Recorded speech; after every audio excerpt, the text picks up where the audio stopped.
Hey, welcome to Ham Radio Perspectives. We are going to look at what to do before moving to an HOA. Right, Tom? That's right, Quinn. And I'm Tom, WA9TDD. And we're going to get into what to do. What to Hey, did you do. check the HOA rules there, Skipper? Now we'll anchor in the Gulf Pond. Oh, yeah, we're going to get into real trouble because we need 222. We're going to have to steal it from some guy's place back there. Oh, boy. Welcome to Ham Radio Perspectives. As Tom said, he's TDD. I'm K8 Queen Sugar. We look at the intersection of ham radio history, culture, and technology. And today we want to keep you from getting into deep trouble And of this kind. whoa, it's the HOA board president. There he is. Oh, man. He's got a double barrel 12 gauge there, and he's taken out this poor guy. And the architectural design committee is right behind him. Yeah, they are. Okay, so here we go. Cautions, first of all, though. First, we are not offering any legal advice. So anything we say that has to do with legalities, just dismiss it, consult an attorney, bring along your checkbook. But we're talking primarily about the non-high-rise condos. Our experiences with 4 neighborhoods of 1 or 2 level units attached and freestanding. Yeah, there you go. So maybe one of us will move into one of those high-rise deals and give it a try. But for now, we're looking at the squatter areas that we live in. Okay, so number one, what you want to do before moving to an HOA is to examine the aerial maps. Yeah, check them out for possibilities for stealth antennas within the HOA, particularly looking at wooded sections near the units. And the privacy orientations. Look at those decks, those patios, those fences. We're going to show you some examples, but what are the possibilities that you might see aerially? And also check out any adjacent non-HOA properties with the right zoning for antennas. Yes, indeed. So here we go. Let's take a look at this. This, in fact, right here is where my main domicile is right now. It is a strict HOA. And if you look closely there, you can see the little yellow bead, and that is the unit that I'm living in. I am on the lower left side of it. It's a duplex. You can see light colored the deck of my neighbor on the upper side of it. On the lower side is my deck, and it sticks out toward those trees. In fact, there's a tree between my deck and the road on the left, trees down there to the bottom toward the south. It's a good location. So when my wife and I were looking at different condos, and I was thinking about antennas, she didn't care about antennas, but she liked the ideas of trees out there. We thought this might work. Let's take a look at this a little bit more closely here. So here is the first antenna I put up. It's indicated in red. It's an N-fed going from the deck, which is a second floor deck, out into those trees. And I put that antenna up, tested it out, worked great. Then I called up the president of the association and the property manager, and I said, okay, I know antennas are not normally allowed, but go take a look at this. I can take it down in a minute, see what you think. They could not find it, Tom. They couldn't see the antenna there. So they said, hey, don't worry about it. If nobody can see it. So, but the point is here, I selected this place in advance, knowing that it would have some opportunities of this kind using aerial views. Now here's Billy, N4, blah, blah, blah, blah. I'm not going to give you his call, but we've been communicating back and forth because Billy showed another possibility. He's got a condo. You can see it up on the top there, Tom. It's where that purple square is, and it's at the south or bottom end of that condo association development. And then he went and bought the 3-acre lot just to the south of him, zoned rural, and he put up a 60-foot tower. So it's not in the association property, and he's got a sneaky little feed line going out there, which is why I don't want to put his call up here. But this is another kind of thing that you can find from the aerial photos. What are the adjacent properties like? Very important thing to consider.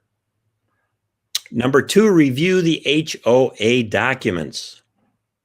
They've two different types of HOAs. There's the voluntary versus the mandatory HOA, which is a non-opt-out. And a voluntary HOA is something like a traditional neighborhood association.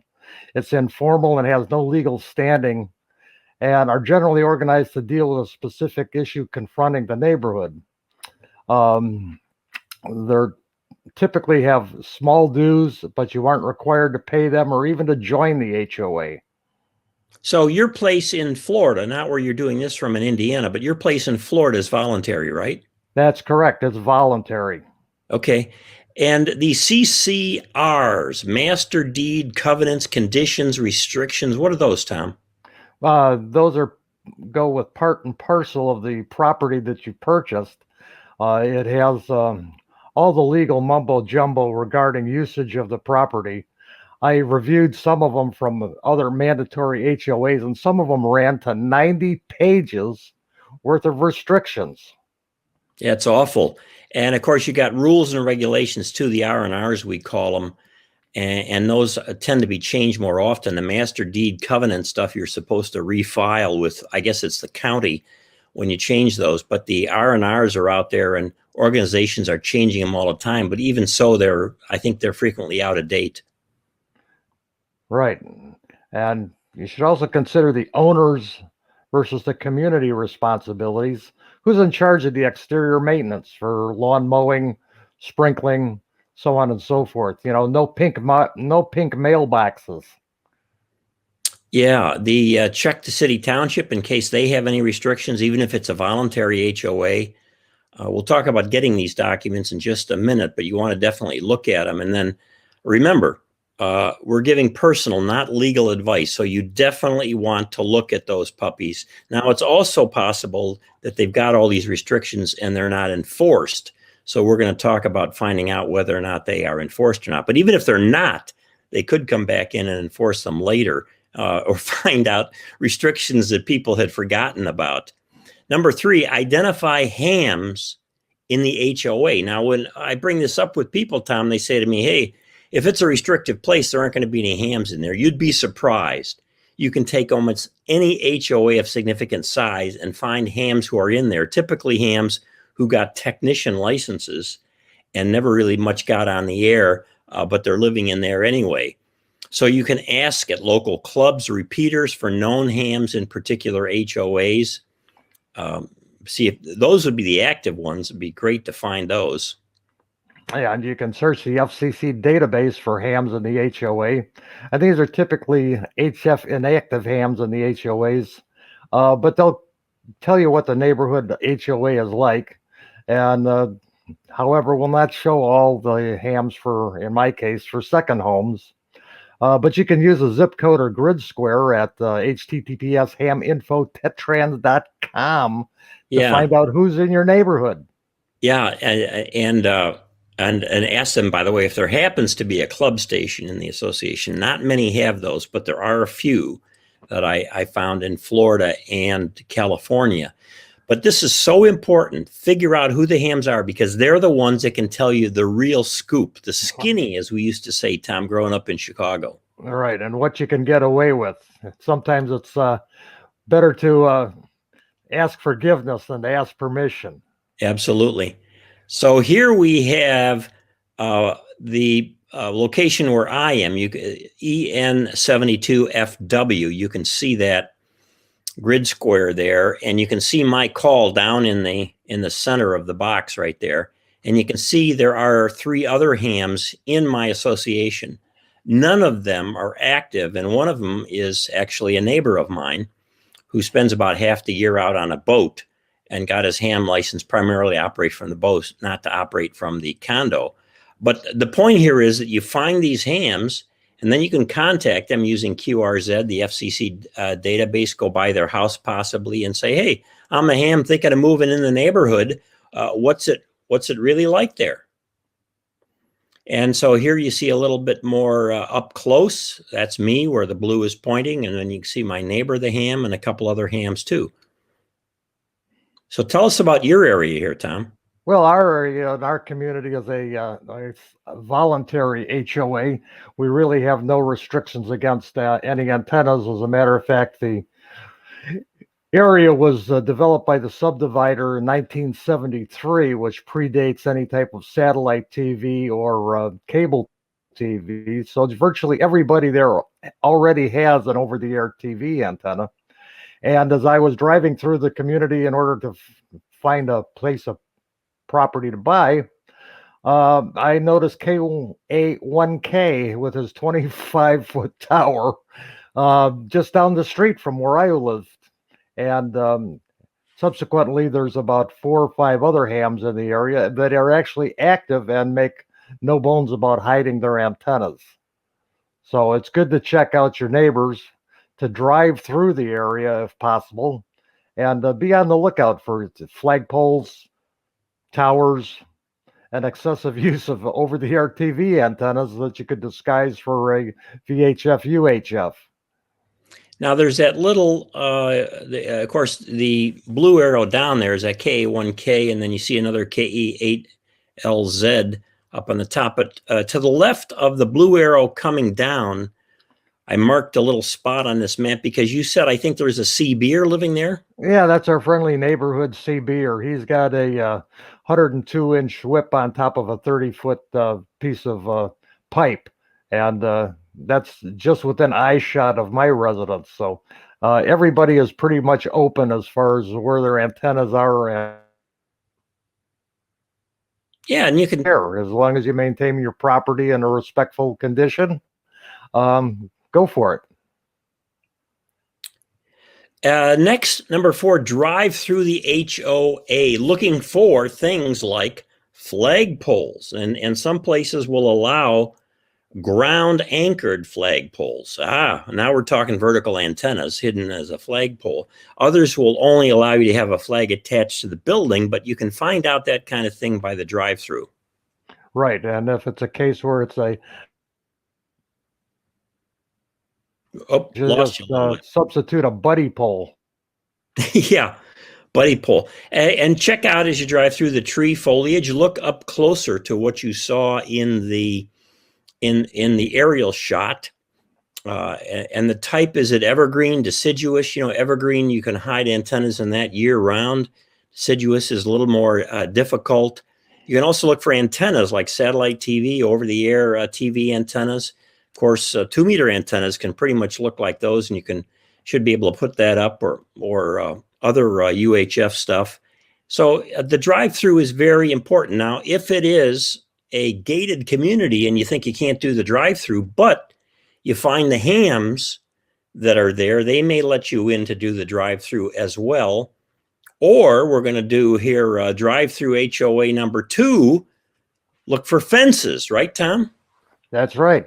And any material that's non-conductive, as long as it's not a chain link fence, wooden, plastic, perimeter fences between the associations and contiguous land, they're good for sneaking low antennas on, and pretty much hidden there's from a guy view. I talked to on 40 meters up in Toronto, and he's got a good antenna for HF, which is simply a bunch of wire running right under the top horizontal part of his yard fence. But man, you got gutters, plastic gutters.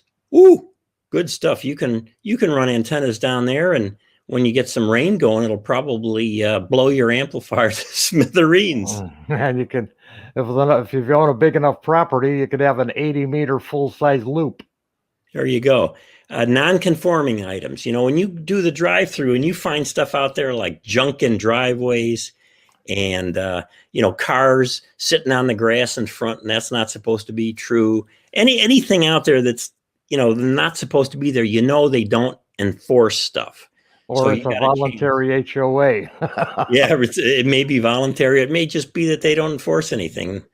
So number 5, attend HOA open houses. So here again, you're looking at a particular HOA, thinking about it. You can go to some open houses in there. That will not only get you in the door if it's a closed community, through the gate, but you can check out things like electrical capacity. What's it like? And sprinkler systems, are they made out of metal, or are they plastic PVC pipe systems?